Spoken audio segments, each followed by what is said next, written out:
Hey, good evening. This is Deb Ehrenberg with USRowing. Welcome to the 2020 convention.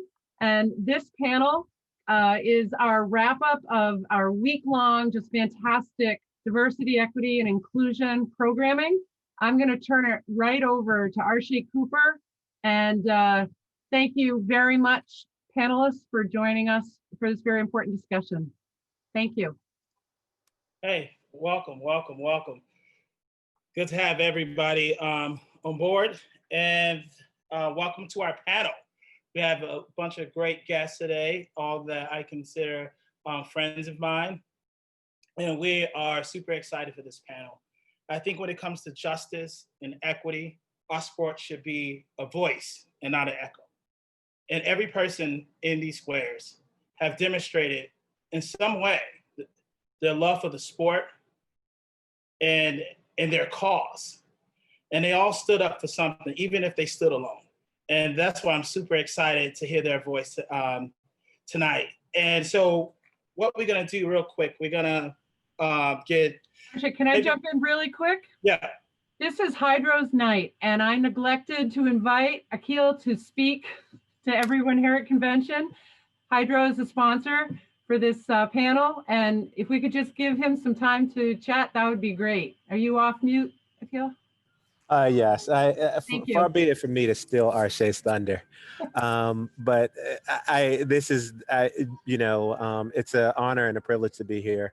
I'd like to say that this is our night. This is our community's night. This is the rowing community's night to talk about some issues that and challenges that we face. So, being at Hydro, in all of the conversations that I've been having since this summer, diversity, equity, and inclusion have been words that have come up.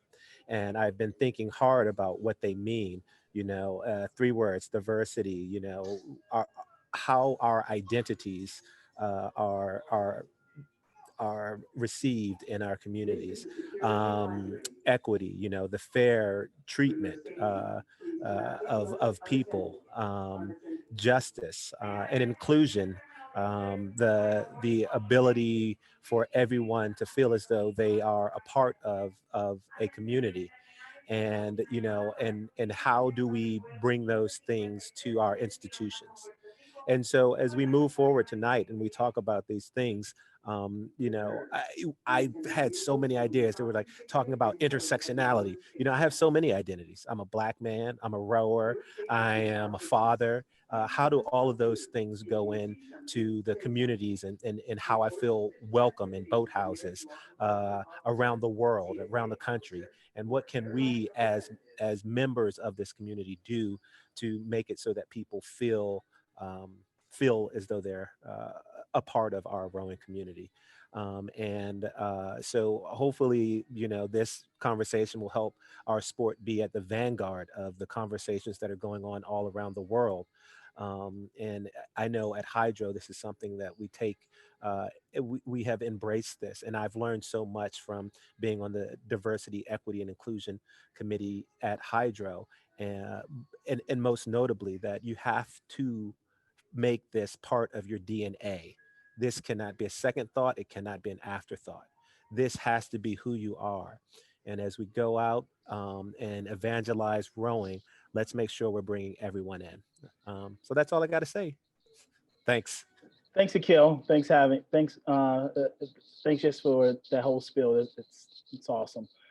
So what we're going to do, we're going to take 30 seconds, just 30 seconds from each of our panelists, just to tell everyone who you are, how you came to this sport and what you're doing now. So we want to start with Richard.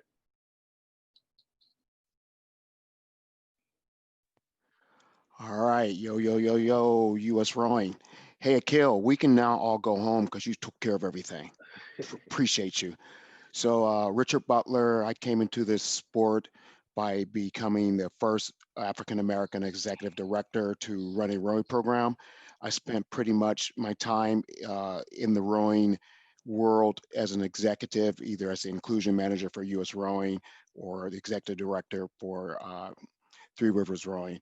And I think I'm gonna just end it there I'm just gonna end it with this. Here I am again, 17 years, here I am again. And so we're successful when we no longer have to have a DE&I track. We're successful when we don't have to have this panel. We're successful when we're talking about how successful we are that we're going to start doing some new stuff. I'm going to Awesome. popcorn that to someone else. All right, Katie, tell us who you are.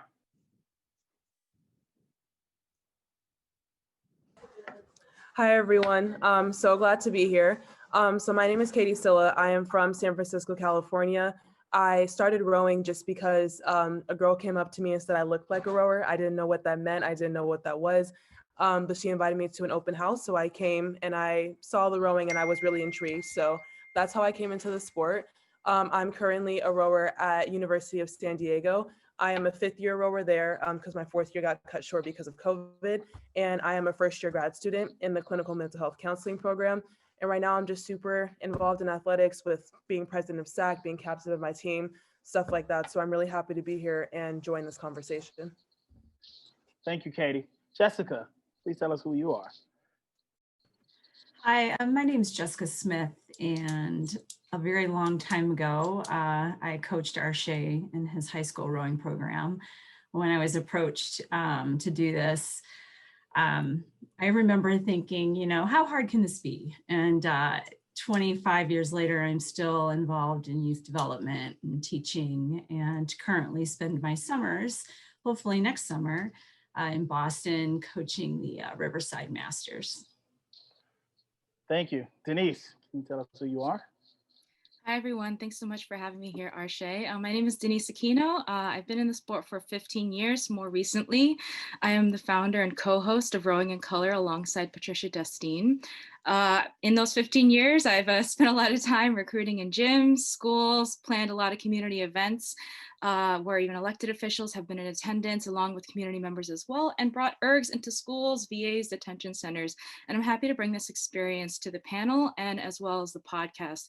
Our mission there is to amplify the voices of color in rowing, and I hope this panel does that as well. Thanks, Arshay.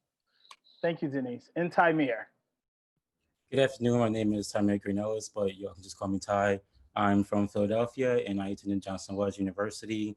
And I was also a part of the Rhode Island Public Health Association, where my entire mission was to bridge the gap between Black Americans and recreational sports offered in Rhode Island. I started rowing in 2017 as a novice walk-on during my sophomore year.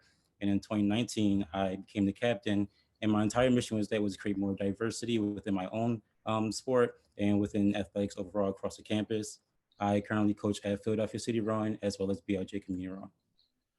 Awesome, awesome. I'm excited about this panel, so I hope everyone have their notebooks, their pen, right, and gonna take some notes. But before we get started with the questions, I have to ask a quick icebreaker question to everyone, all right? And I'm gonna start with Richard. Richard, 2020 has been a rough year for many different reasons. It's been tough for a lot of people. What book helped you through this year? Well, if you want me to plug your book, I'm not going to. No, don't plug my book. The Inner Work of Racial Justice. It's a book about healing ourselves from the inside with meditation. All right, Jessica, what film helped you through this year? Film. Gosh, I haven't seen a movie all year.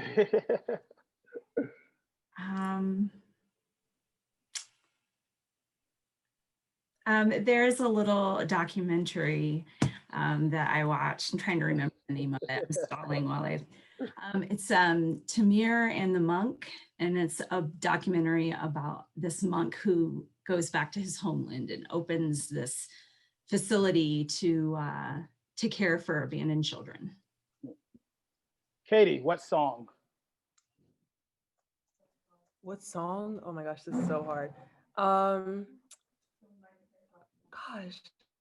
I would say honestly, I've been listening to Beyonce's Lemonade album just because there are a lot of like Black historical figures that kind of are in that album. So that's something that's getting me going, just like being proud to be a Black woman. I would say it's something that helped me through for sure.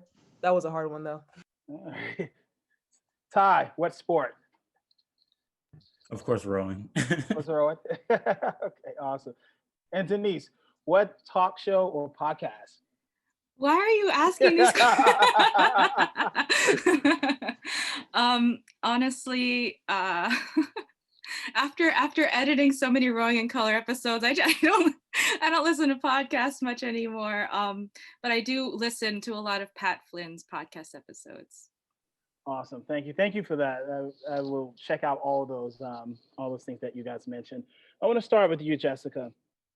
You know, the first time I saw a boat, the first time I saw someone rowing, it was the first time I saw you in my lunchroom.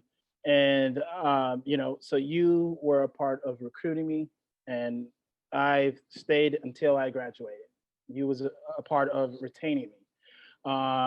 And can you tell the audience what are some ways that we can attract and retain kids of color in this sport? And not only that, what are some mistakes that are made when we're running a program that's focused on young people of color, a rowing program? I think I may lead with the mistakes, as I think that when I saw your book for the first time, it was really awakening to me to realize that even though I felt like I did everything wrong, that there was this outcome that was so positive. I think the thing that I did that was a mistake was I wasn't prepared, and I didn't prepare my athletes to interface in an all-white community. And when we got the stares and the comments and the backhanded microaggression language, I didn't know how to manage that. I didn't know what to do. And I would get angry. You know, I would just get angry and shut down. And so I missed opportunities to educate other people and how their behavior negatively impacts athletes. I think probably retaining athletes begins as a coach with that educating yourself, like really connecting and understanding, you know, this is an all-white sport for a reason, right? It's an elitist, niche sport that is isolating itself because its point of entry is very inaccessible for so many people. And so I think the first thing as a coach is you educate yourself and you understand those disparities and you understand the historical context of why it is the way it is. And then you have to change your behavior. I think as a coach, if you're trying to recruit athletes of color and you haven't been successful in doing that, you need to really take a step back and say, you know, this is what I'm doing and this is what's happening. What are some of these biases and habits I have that aren't taking me into a more diverse and inclusive team? And then you have to figure out what habits you have to change, whether you need to look to different schools or reach out to different programs, or you really have to communicate and connect. And I think the other piece is that I really missed out is I did not build relationships with your family or my athlete's family. I just showed up and kind of had this mindset, whatever I was delivering was going to be amazing alternative to whatever. I didn't know what it was an alternative to. I didn't see myself connecting with the community and making the building into the community. I showed up and I was like a waitress, like, here's rowing, kids, and we're going to go row. And I think that mindset, you know, at the time, obviously I didn't see it, right? That's white entitlement. You're so close to your own behaviors, you don't even see them. And you don't have to, because there's no one in your face demanding you to see it any other way. And so I think you got to educate yourself. You have to be prepared to, you know, really connect with your athletes, listen to them, hear what they say, believe what they say. You have to connect with the communities that your athletes are coming from in really authentic, meaningful ways. And I don't really think I did any of that well. And, you know, that would be my advice to coaches who are trying to build these and don't homogenize. I think it's really easy as a person who's been on the outside of a community to homogenize it and see it from one perspective. Being a person of color or, you know, in this country means a lot of different things to a lot of different people. And, you know, I came from the south side of Chicago to the west side of Chicago, and it was like stepping into a different planet. And, you know, it was a whole different experience. And that surprised me. Like, oh, wow, like the west side's so different than the south side. So I think be attuned to all those nuances and know that they exist. I think I'm moving things, so I'm gonna stop. Thank you, Jessica. I was 25, by the way, so Thank you. how old I was. Thank you, Jessica. I want to move to Richard. Richard, for the last, I don't know, 4 years, 5 years, we have been a part of a lot of US rowing conventions. And in your sessions, you're preaching the same message, right? The importance of inclusion and equity. But usually those who are who shows up are the same 30, 40 people every year who wants to know more. But not everyone else that's part of the sport. College coaches, some master's coaches. And now what I've seen in the sport, even college athletes who are like, you know, my coach don't have a clue with some of the things that I'm going through. And I always felt like you spent years trying to offer those courses. Why is DEI and cultural competency, anti-racism important, not to those who are just interested, but for every coach and every person in our sport? Sure, thank you for that question. And Jessica, thank you for being so authentic. It's nice to hear. And when you're going to be in this space of DE&I, you need to be authentic, or otherwise people are going to smell a rat. So I appreciate you. So yeah, wow, Arshay, that's an assumption that the people that we want to reach are actually on this call today too, right? You know, diversity, equity, inclusion, just real quick, I say it over and over and over again to make it simplified so that you don't think it's some mystical thing. You know, diversity is being at a party, inclusion is being asked to dance, but equity is being asked to write the invitations to get the people there. Simple. Undoing racism and cultural competency and racial literacy, we have to realize with just the fact that the systems that have kept rowing predominantly a white space is the systems of racism that's in our society. And so they're going to go hand in hand, even regardless if you're a bystander in this space of undoing racism, that's racism. So there's that.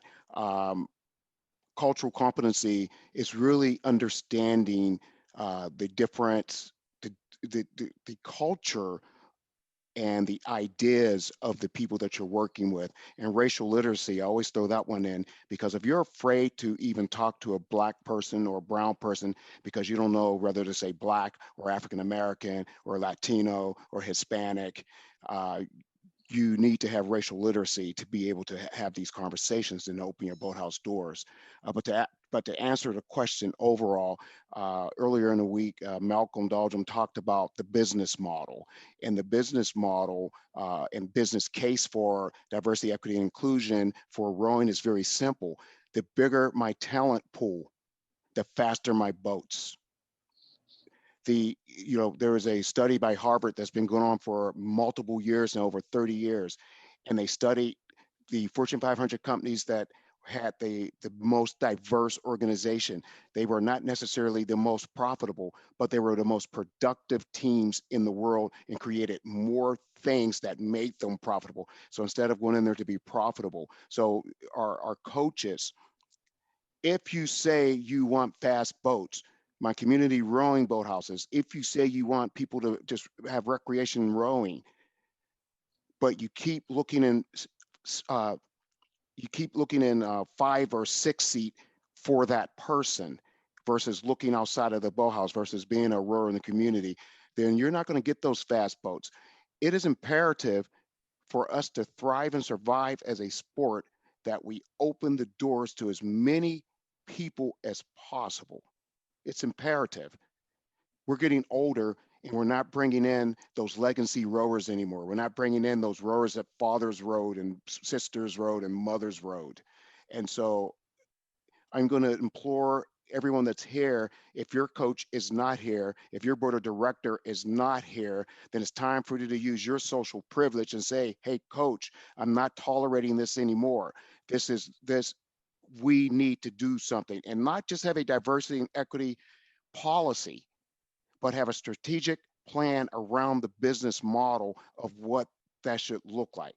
And so maybe it's not going to your heart right now, but maybe we begin to start telling more stories, because if we tell stories, we begin to touch the hearts. So I'll just stop there because I need a whole platform for this. Can I just, sorry, Arshay, can I say one thing? Yeah. I just want to just double down on something that Richard said. We have to approach this conversation and be willing to be awkward, willing to be uncomfortable. And we also have to approach it with humility, that our intentions, although good, may not be correct. And I just wanted to say that. Yes, absolutely. And I see a question that says, it was towards Jessica, and it says, how old were you when you were Arshay's coach? And that's really too young to have all that insight that you have today. And I think, there was no DEI training back then. A lot of this stuff wasn't happening, right? But I would say that everything that Jessica said, I am hearing from young 22-year-old white kids now like never before. I have spent the last few months speaking to almost every college that's in our country of rowers who are now paying attention, who are learning, who are listening, right?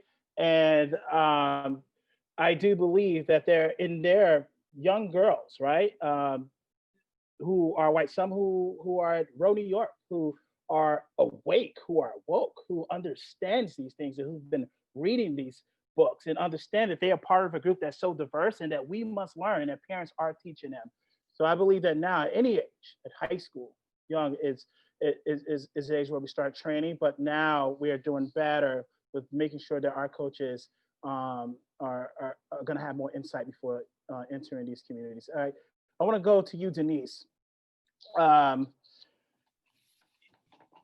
I think, sometimes when people start a program or want to start a program and reach out to kids in underserved communities, they say, oh, we already know the barriers or the obstacles are, it's swimming and it's transportation. And I think we figured that out, so we're ready to go. What are some of the other barriers? What are some of the systemic obstacles we face when starting a program like at Manly High School? Yeah, I mean, that's a really great question to ask. And I'm glad that you highlighted transportation, because that's an obvious barrier. I mean, boathouses aren't always located in places where there's high traffic. There's only one Boston, there's only one sort of Philly, boathouses aren't always located in areas where there are different types of people. In addition, you mentioned swimming. I mean, swimming access is different for each income level, for each community. You can find one Black person who's an expert swimmer, and you can find another Black person who's never been to a pool, So in addition to that, I think you mentioned the systemic barriers. I believe a lot of the systemic barriers are the rowing culture itself, because the rowing culture has just been so homogenous for a century. And you think about it, in 1976, that was not even 50 years ago. And that was the first year that women's rowing was in the Olympics, not even 50 years ago. So you think about how long the rowing world has been homogenous and how late the rowing world is to catch up to diversifying its sport. I saw someone wrote about basketball and I was about to type an answer. But I think going back to what I said, the culture of the sport, I think there's a lot of things that people say, a lot of things that people do that are unintentional. They have harmless intent, but have very harmful impact. Patricia and I just gave a webinar on rowing-related microaggressions that need to stop. And simple questions like asking a Black person, do you swim? I mean, there's connotations to that. And I'm not going to go into this right here, but asking that question does have a lot of negative connotations that might put someone off to not, participating in the sport anymore. Another one is another major aggression is calling a teammate, a teammate from a Muslim majority country, terror as a nickname to motivate them on their erg pieces, or calling an all Asian quad the Oriental Express. These are, call them microaggressions, call them macroaggressions, call them racism. These are common, unfortunately, within our sport, and they're recent as well. Arshay, yesterday in your reflection, you mentioned at the Mother's Day regatta, a young high school woman was nicknamed Rosa Parks and called the N-word just 2 years ago. And so what in our culture allows these microaggressions, allows these harmless nicknames to occur?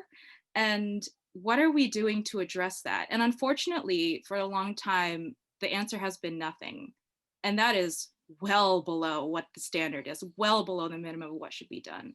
I do think that recently, as recent as this year, there's a large racial awakening. There's a large, there are people of color in our sport. People are realizing that we're waking up, and I'm glad that it's happening. But to be frank, it's happening well too late.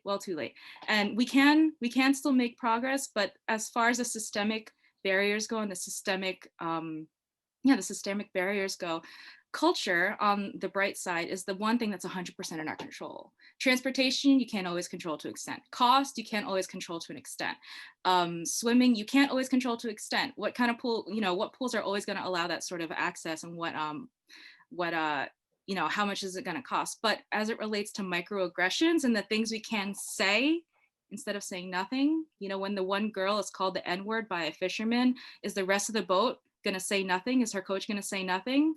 Because that's exactly what happened with a rower. And so we need to do better than just saying nothing. And I'm not just talking about white folks, I'm also talking about non-Black people of color like myself.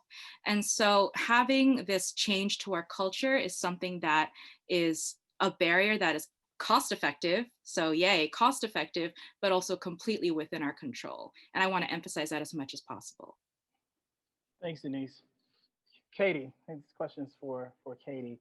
When George Floyd was murdered, it definitely crushed me in many different ways, and I thought about the rowing community right away. So what I did was reach out to Akil, David Banks, Anita DeFrance, Patricia, and Richard, and Brennan, and Alex Osborne, and say, hey, I want to find every rower of color, right, and hear from them, right, and support them. And be there for them. And I heard a lot of stories from college athletes, right?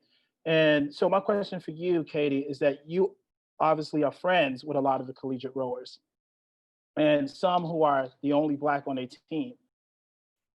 What are some of the challenges those athletes face in the collegiate world? Are you talking about in general? And what are some of the challenges that they face or that you guys share and talked about that happens on your team, especially after the murder of George Floyd? Got it. Okay. Honestly, I would say the biggest thing is burnout and being overwhelmed from the amount of people who were trying to reach out to us. I think that a lot of people can relate that when race-related issues come about, a lot of people who don't know what to do will run to the only Black person that they know, and they'll be like, how can I not be racist? What can I do? What can I say? Like, what needs to be done for me? And I don't think people truly realize how exhausting that is for us, because not only do we have to live as Black people in America, which is exhausting in itself, as well as teaching other people, mostly white people, how to not be racist is kind of, it's just asking for way too much. And I think it's being, although it may come from a good place, is being extremely inconsiderate of the things that we have to go through on a daily basis, things that a lot of other people may not even know about. So I would say that was the number one thing of being the only Black person on a majority white team, was being I feel like there was like a target on us, like, oh, she's a Black girl, let me ask her what I'm supposed to do. And it was like, I have never experienced burnout like that in my life. Like, so many Zoom calls from athletic directors and coaches and different faculty, like, hey, I don't know what to do. Like, what can I do? It's like, I have to talk to you and also all the other white people that work for my school, and also just work on myself. So I think that was especially after George Floyd's murder. I think that was probably the biggest issue that I've heard amongst a lot of collegiate athletes, is being the only Black person that a lot of other white people can reach out to. Yeah, and I want to get to Tymir, but I think, I don't know, for you, Akil, being the first African American male Olympian, for me, I met a lot of people who didn't look like me, who were great, right, and was awesome. But it was really just, thinking about what Katie said. For me, every time, the mental preparation to prepare for a race was exhausting, but to also prepare for race issues really, really affected me in the boat, And I don't know if that's something that you dealt with, or you can talk about, have you dealt with any of those things?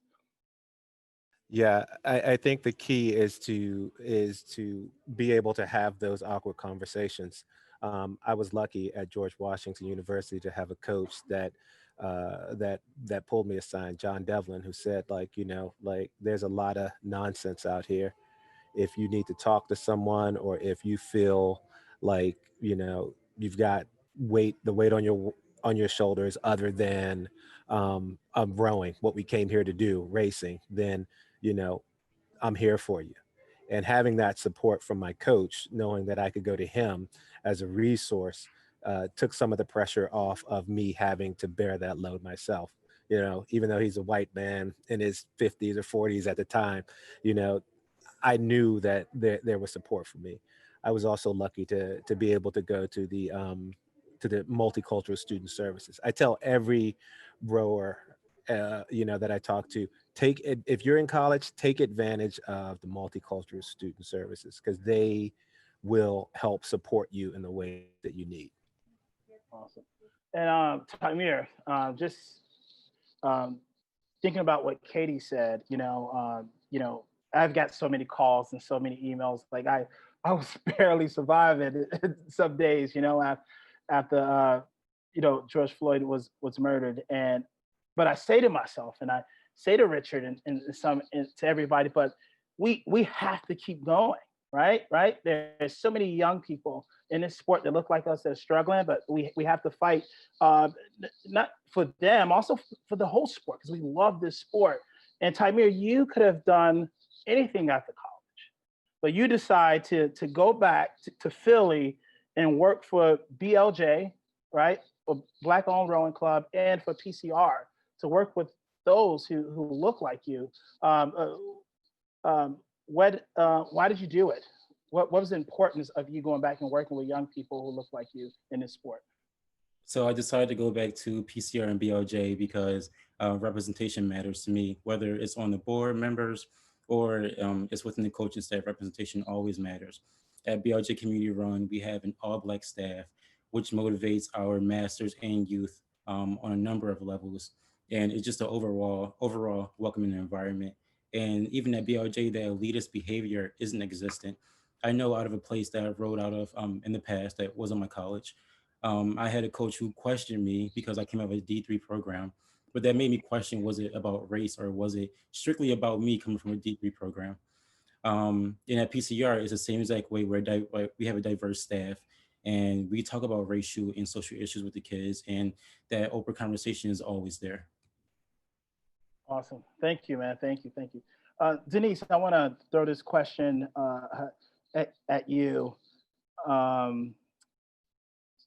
You've done tons of interviews, and most of the young people that I work with and talk with in this sport, they have interviewed with you.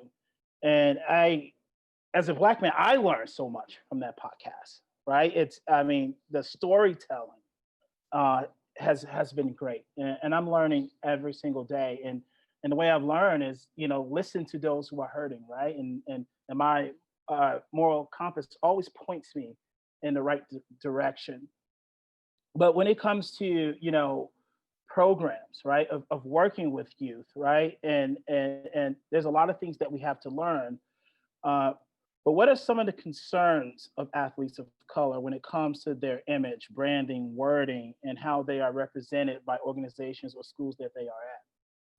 That's a great question. That was listed as one of the microaggressions we did on our Instagram. For those who aren't familiar with our Instagram, we put out a story asking folks to list out what rowing related microaggressions they received. And having folks, specifically people of color, images being exploited within marketing for whether they're rowing teams or the diversity photo. I think there was a quote maybe in the Collegiate Rowers of Color episode, which Katie Silla was in. There was a quote in that episode where one of the rowers said, don't use my Black body for just my photos, you know, listen to my voice as well, listen to what I'm saying. And I think that as it relates to not only just nonprofits, but teams as well, there's a, I don't want to say there's a gray area, because really when it comes to who you're going to take photos of, people notice, you know. Unfortunately, so I'm 5 feet tall, and sometimes when I walk into a boathouse, people think I'm a child. And I was in the girls' bathroom once, and I overheard the rowers, the girls talking about, all right, we've got another funder today. All right, you and you and you're going to be in the photo. You ready for it? Because they'll never ask us to be in the photo.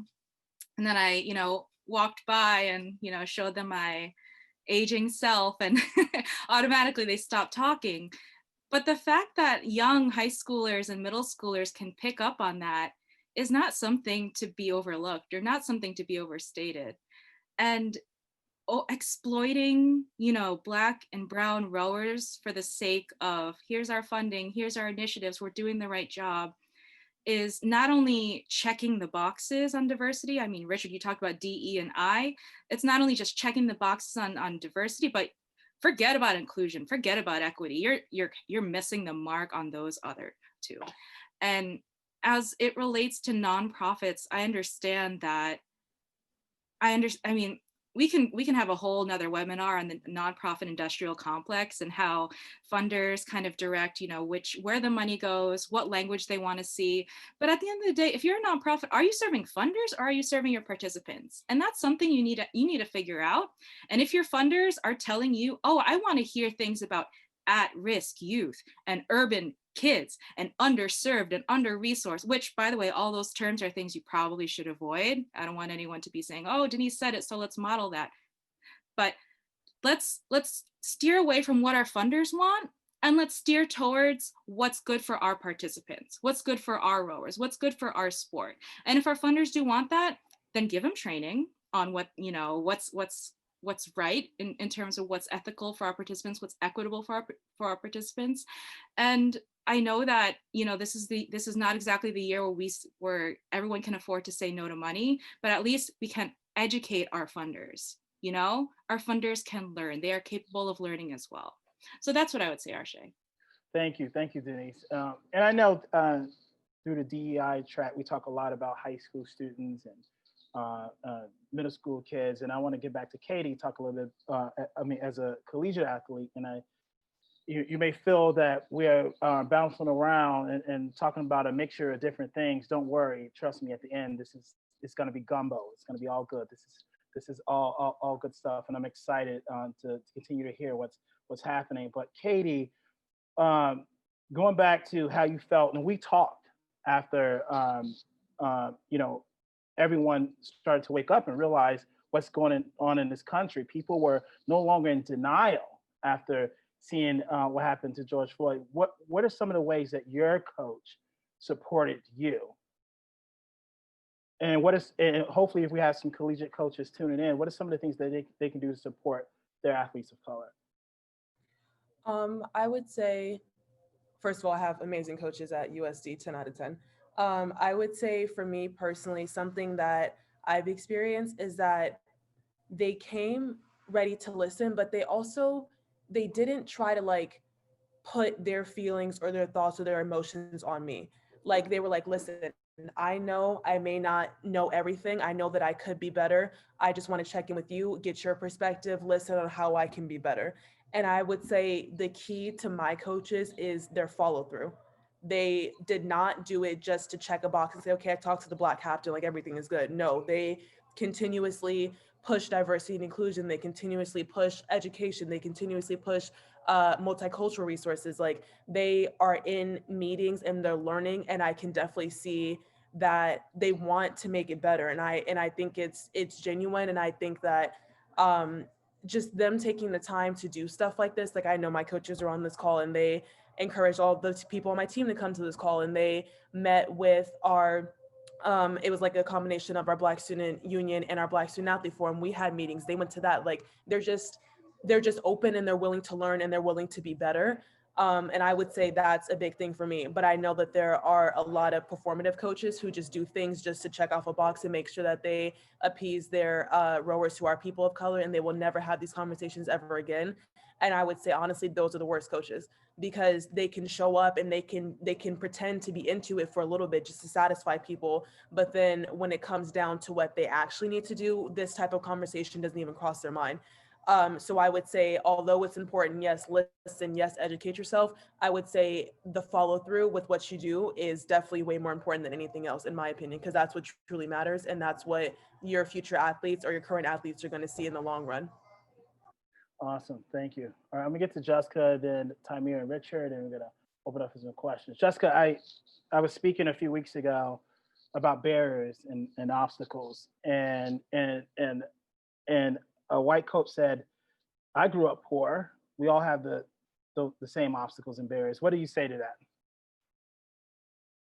You know, I think that was what I told myself when I showed up at Manly. I grew up in a rural community, and I had a lot of opportunity that my parents provided for me, but I had a front row seat at poverty.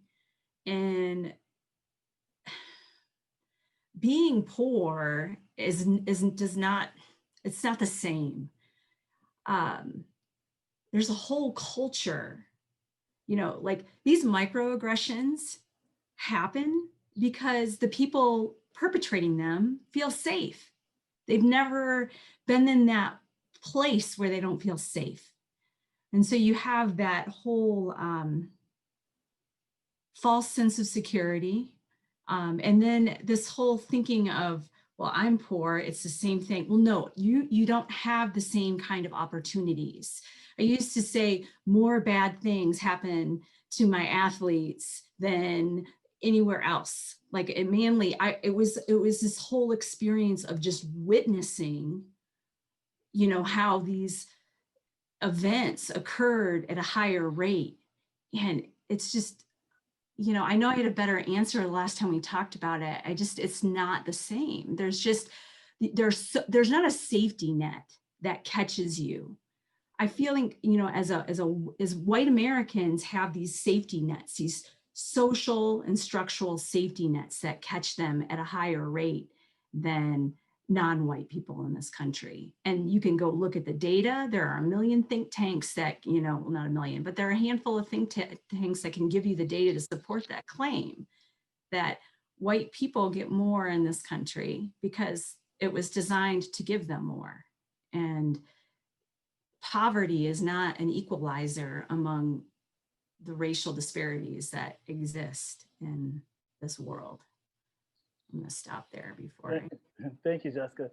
Tamir, you work for BLJ. Brennan, who's amazing, who's always been supportive of all my work. She's a Black woman, founder of a rowing club there in Philly, and you've been working very closely with her, running her social media, and really been doing good work out there in Philly. And we can turn on our TV or read the newspaper and see everywhere that Black businesses seem to be the most affected and forgotten due to COVID. What are some of the biggest challenges you have seen working at BLJ, and what are the success stories? I would say the biggest challenges would definitely be recognition, support, and COVID-19. BLJ Community Rowing alone has diversified rowing in so many ways than people see on social media. A lot of people tend to look towards programs that's like showing mostly like Black and brown people on social media. But BLJ Community Rowing is kind of like getting in that realm with like social media and kind of advertising the work that you're doing, even though it's way more work than everyone see behind the scenes. And with support, along with recognition comes support. If people don't really know what the business is, if they're not doing their research, that support isn't there. So that support was not always there from the rowing community, is just now happening. And with COVID-19, we kind of had to change around certain protocols and make it more safer for our masters and our youth program. And as far as like the success stories, we actually had a Black nurse who started rowing with us, and she's working 12-hour plus shifts along with dealing with patients with COVID-19. And she comes to BLJ Community Rowing in order to escape the insanity that's happening at the hospital. And she knows it's a safe space where everyone treats her the same, and that elitist behavior isn't there. And her son as well started rowing with us, who is 12 years old, and now he's rowing with our varsity members who are going to college soon. Yeah, I want to point out, when you say elitist behavior, it doesn't mean you're not competitive or not fast. The NBA do not have an elitist behavior, Yeah. right? And they sell about the movement. So just wanted to point that out. Appreciate that. Richard, and I want to ask Richard first and ask all of you, what are the most critical changes that we must make to face the future effectively in our sport? Yeah, thanks for that question. I wanted to first address something that's sort of go back and forth. Every time we're at these conferences and these panels, and people say, just hire more rowers, or just hire more coaches of color. And well, you got to have rowers of color. We have to recruit high school level. We have to recruit on the master's level. We have to um, we have to recruit. So that's not just add water and fix the problem, because the problem is greater than just hiring the coaches. You know, some of the things that we can effectively do for the future of the sport, you know, there's 5,472 women rowing in the NCAAs in all divisions. 2% is Black. So what can we do better for the future of rowing? Address that very large elephant in the room on the high school level. If you're going to be super serious, and I don't mean US rowing only, if you're going to be super serious about the future of rowing within your college team, high school team, master's programs, the very first thing you have to do when you say you want to be diverse and equitable and inclusive is that you have to dismantle the present power structure along with it. The same power structure is saying that we want to be, then it's not going to happen. You must dismantle and change the power structure along with being diverse and inclusive. It's one thing to say that your door is open for whomever walks in the door. For the future, you need to walk out of your door and bring them to your door. And you know, in America, in youth sports is the story about American inequality because of the pay to play. If you can pay, you can play. And so if we're going to talk about the future of rowing, should we also talk about our fee structures? Should we drop initiation fees? Should we have scalable membership based on the income of the household? Should we do fundraising across the board and have that honey pot of money where you don't need memberships? And so we need to, we really need to think about the way that we do things. You know, one of the biggest mistakes that businesses make is about change is when they're super successful, they don't change. Now, who remembers Blockbuster and Radio Shack and BlackBerry? What happens when you don't change while you're being successful? You get left behind. And so if you think you're a successful rowing program, you're going to get left behind if you're staying the same.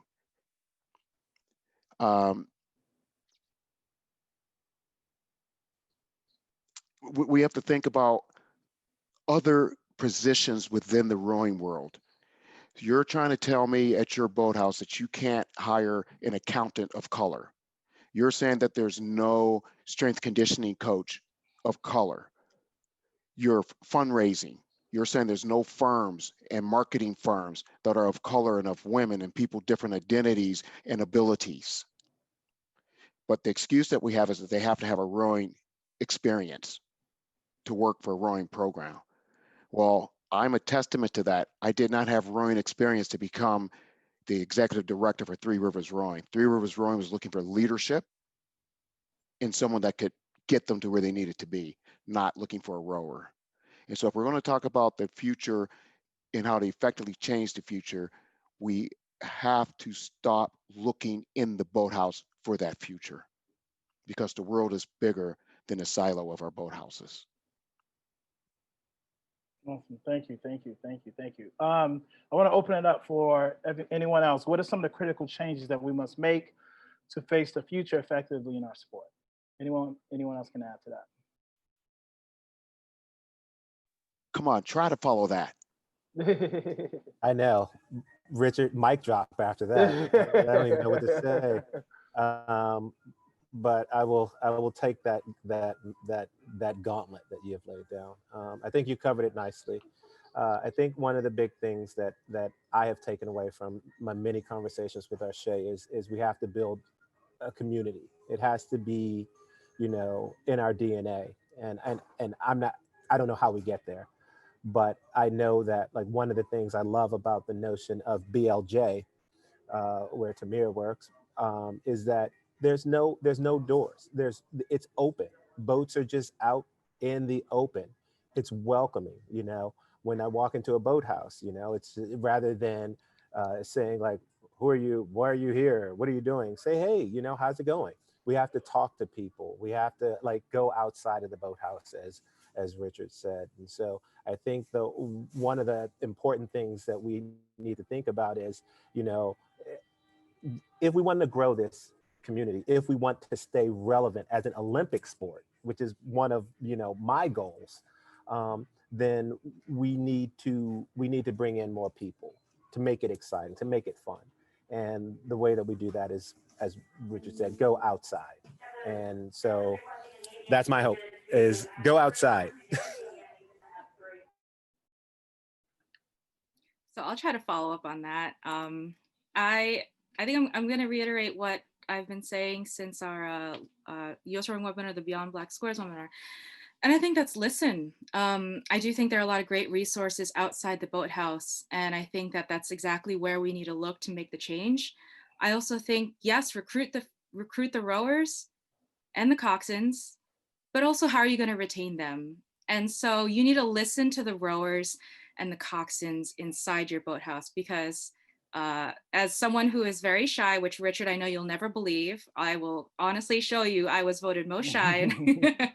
As someone who's very shy, I can also attest with other people of color and the over 50 conversations and over 50 hours I've had with just the people on the podcast.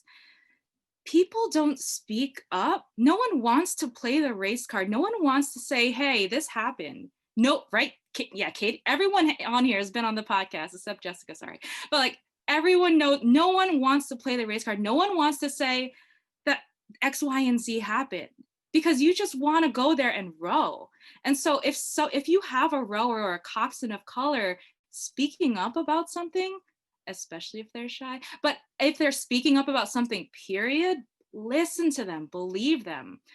Put that white fragility aside, or whatever fragility, even non-Black people of color, put that fragility aside, put the what about us mentality aside.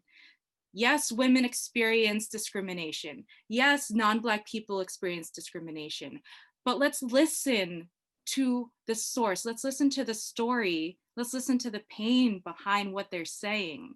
Because you might not like the words that are coming out of their mouth, but you better believe there's a whole lot of pain, and no one would have brought that up if they didn't fully believe 100% this was something worth their coach, their referee, their authority figure in the boathouse. They wouldn't have brought that up if they didn't believe it was something worth being heard. So I would say listen. I want to piggyback off of what you said, Denise, because I think listening, and then, what you do in Rowing in Color and what Arshay's done with his book is you've created a place for a platform for these stories to be heard. And as a coach, you can listen to stories and you can empathize and you can hear and you can weep when you listen to some of these stories. I listen to Rowing in Color when I walk my dog every day, and people must think I'm crazy because half the time, you're you're empathizing and you're building the connection to a community that you may not have, but you need to have that connection, that authentic connection to the pain and suffering that exists among your athletes. And once you have that connection and you listen, then you can create a safe place for your minority athletes to come and be a part of a program where they don't feel safe. They can't. You know, you go back to the poverty question. I'm white. I can be poor and walk into a boathouse and still blend in. And so you don't have that opportunity to feel safe. So I think listening to these stories, building that like empathy and that connection, and listening to your athletes, getting out of the way, checking your own pride and being vulnerable and knowing that, you know, you're going to screw up. And I think just being, you know, I think the white fragility thing is, again, it can't be about you. It has to be about your athletes. And you have to, from an organizational standpoint, if you don't have a person sitting on your board, your boathouse board, whose sole job is to be that ombudsman for your non-white rowers, you need one, like now. If you haven't done it already, it should be done. Like, you should have a person whose sole job is to monitor the culture, the experience and the culture of your boathouse, so that you can move towards that diversity and inclusion. And equity. And I'm gonna mute myself. Arshay, can I popcorn off of that for a moment? Yep. Yeah, so what I was thinking, in this space of DE&I and how we can critically look at getting the sport of rowing to look more like the future of what America will be, is that we have to get out of this fixed mindset that rowers of color can't afford to row. That's a barrier that's been systematically and structurally put into place by the rowing programs themselves. Because I know tons of master's age rowers that are doctors and attorneys and pharmacists. And I know tons of middle-class families that have their kids on travel teams. And so we need to get a growth mindset.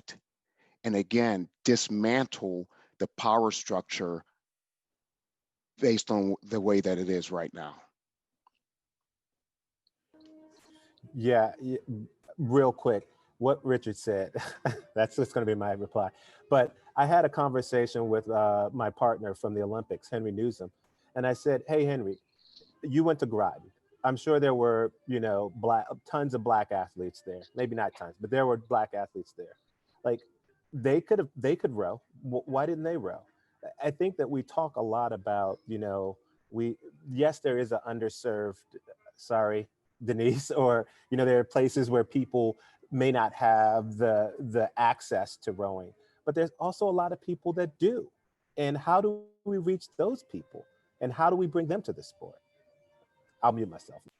I have to also, I want to piggyback off that, and I totally agree with that. And, you know, again, I talk to a lot of athletes all the time, and so many athletes I met this year on the collegiate level who are black, who quit in the last few years, who quit, love the sport, but quit because of the culture of their team. And most of the collegiate athletes that I know, most of those who were in those squares when we had that meetup, were mostly all who can afford to go to the sport and had the experience as a junior with white kids who became their friends, right? And for me, I am so passionate for those who are of color who can afford, but also really passionate about those who can't, because the ones who quit was the ones who went through a program like Row New York or Chicago Training Center, but never really quite had that experience, right? And they not only the only person on the team that is black, but they also interacting with 90% of white people who never interacted with someone who looked like them, right? And the moment they hear something, because they grew up like I did, not really experiencing people who didn't look like them, they quit, right?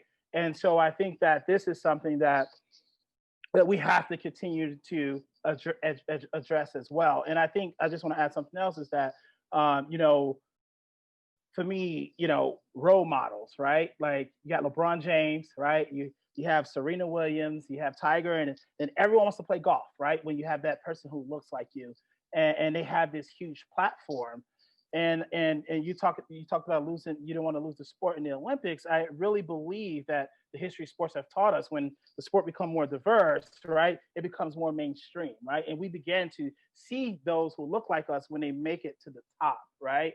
And for me, it's like, how do we unclog the pipeline to the national team?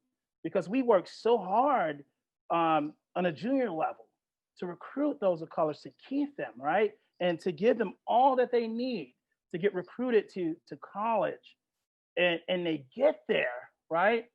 And the coach don't know how to relate, right? The coach don't understand what's going on in the world. And that's why it has to be a big push for collegiate coaches to be a part of the training that is happening, right? Because we work so hard to get them there, and they quit. I had a college coach tell me that, hey, most of the kids of color I had quit. They said it's not for them. Maybe it was the time.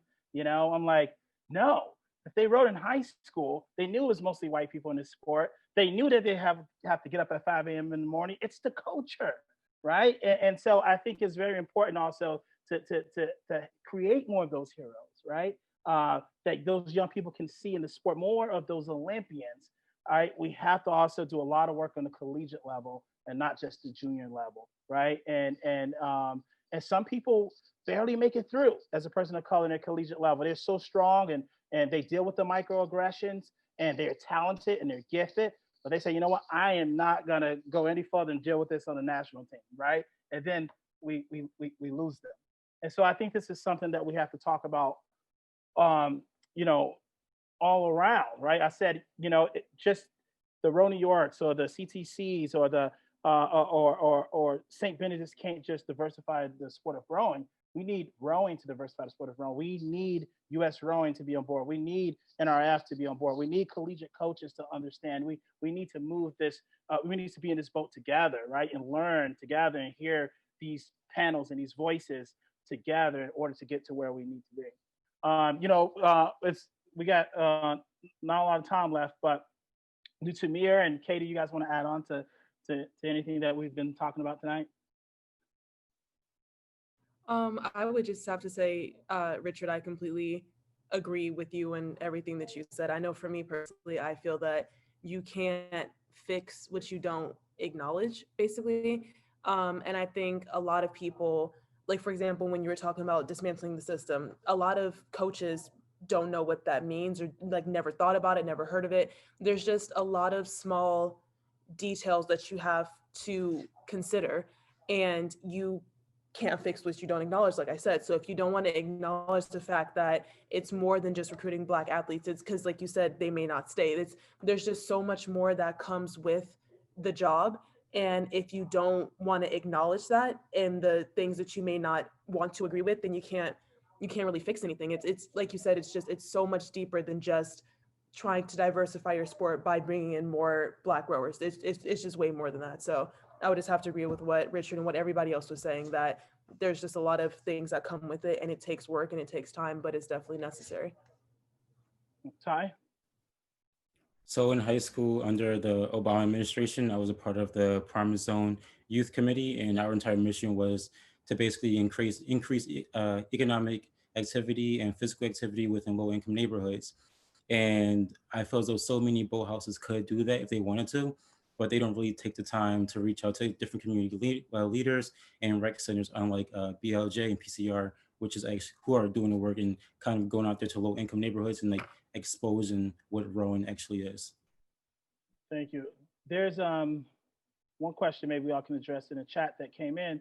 Says, to all the panelists, could you all weigh in on the importance of getting involved in local communities before you try to recruit athletes of color, and how you suggest doing this? I can start. So regarding the importance, I mean, you want your if it's a community boathouse, you want to look like your community. I would say on Google Maps, look within a mile radius. What businesses are there? Who haven't you partnered with?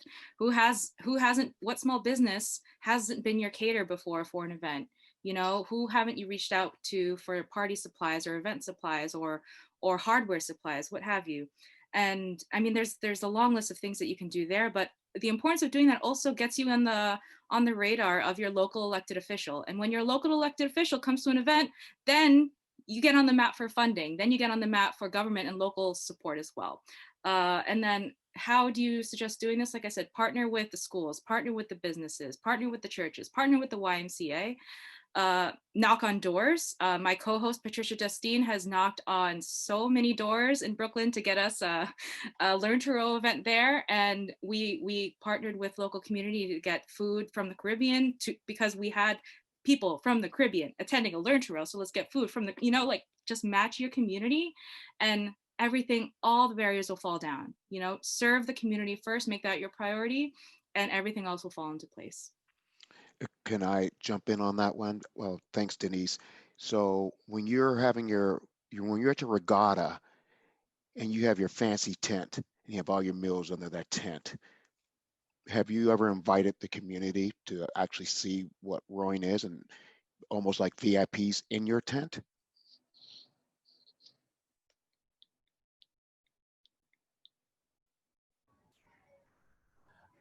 Yeah, I wanted to, there was a question going on about, you know, coaches and officials and things like that. And I just wanted to say that, you know, part of focusing on rowers is that you bring a whole support staff with you.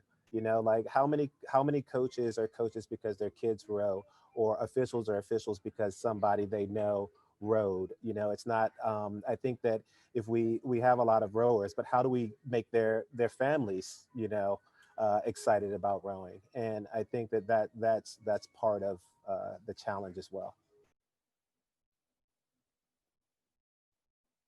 Awesome, awesome, awesome.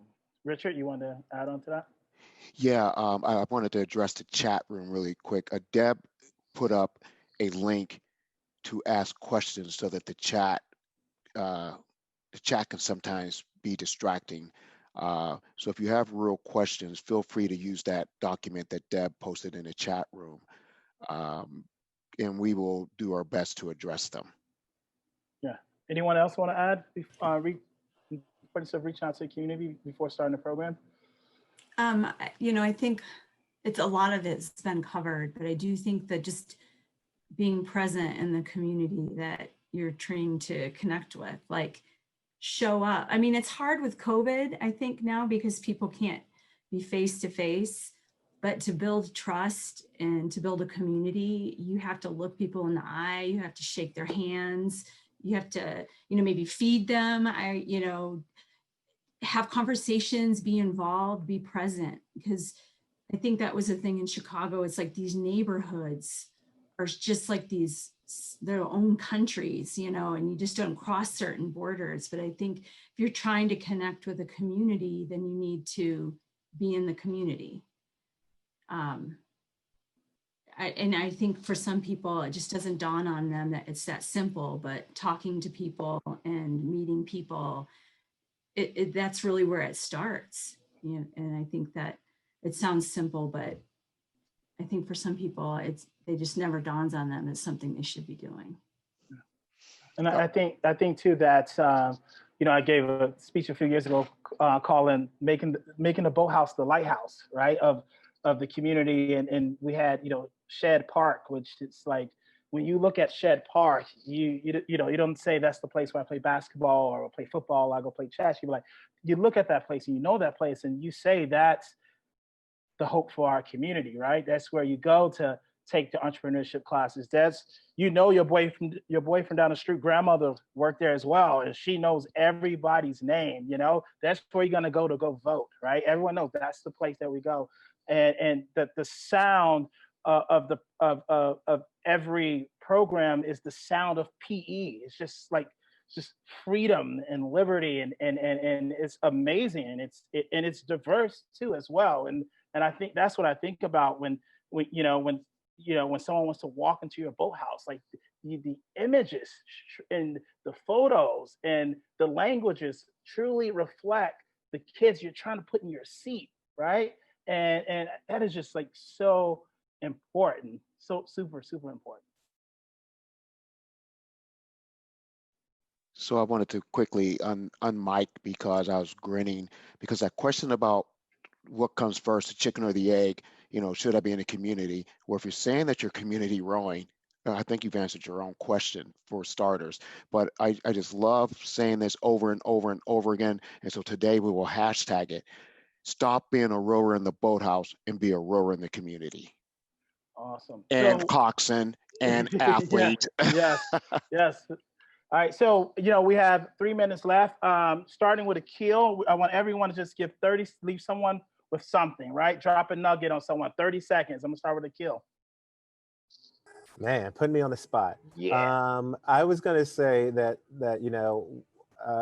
when I rode, back when I rode, there was a priest, Father Tom, who always used to say, "You're doing good things," and that's sort of just do good things. Do good things and get out there and bring people in and build a community, and that means that you have to listen.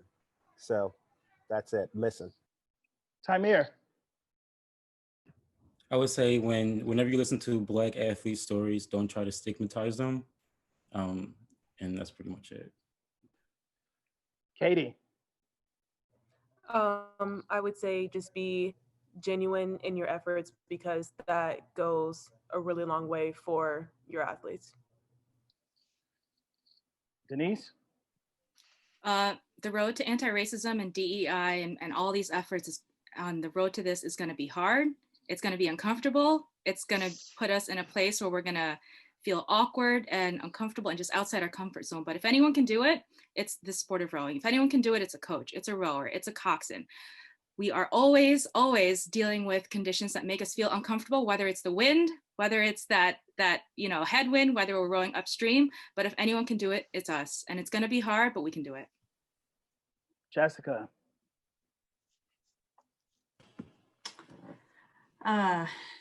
Listen to your athletes and be vulnerable and listen to your athletes. I'll leave it at that. Richard. So going forward, just keep remembering that you need to make mistakes. You need to take risks. You're going to say the wrong things. And to me, I would applaud you and open a bottle of champagne because you said the wrong thing, because you're at least saying something.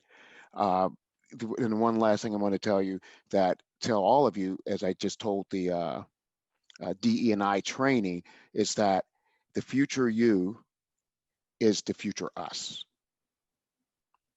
And thank you for this opportunity to be here. Yeah. All right. Thank you, USRowing, for having us all. Thank you, everyone, for really bringing it tonight. And like I said in the beginning, right, we are a sport, right? We're a sport of rowing, and when it comes to justice, when it comes to equity, let's be a voice and not an echo. We have a responsibility here, and I think that right now, for years, I felt like there was a 4 pulling the 8. And I'm hoping that we can get the whole 8 pulling the 8 and we get there much faster. And I am excited for what's to come. Let's hold each other accountable. Let's check on each other and let's continue to listen to Rowing in Color. Denise, thank you for putting that platform out there, and Akil, who's reaching out and working hard to make sure that we can unclog that pipeline, right? And Richard, what he's doing, right, with the diversity committee, and again, Tupac said, I don't know if I'm going to change the world, but I will spark the brains for those who will. And I'm going to do my little bit, but Katie, Tamir, and I've seen what you guys been doing with this group of young people who are fired up and have a lot of energy to do more. So I am always here for you. I'm counting on you, and I appreciate your enthusiasm. And thank you, Jessica, always for being my coach. We did a lot of things right, and I'm glad to glad to call you family. And so again, thank you. That's our time. Much love and enjoy today.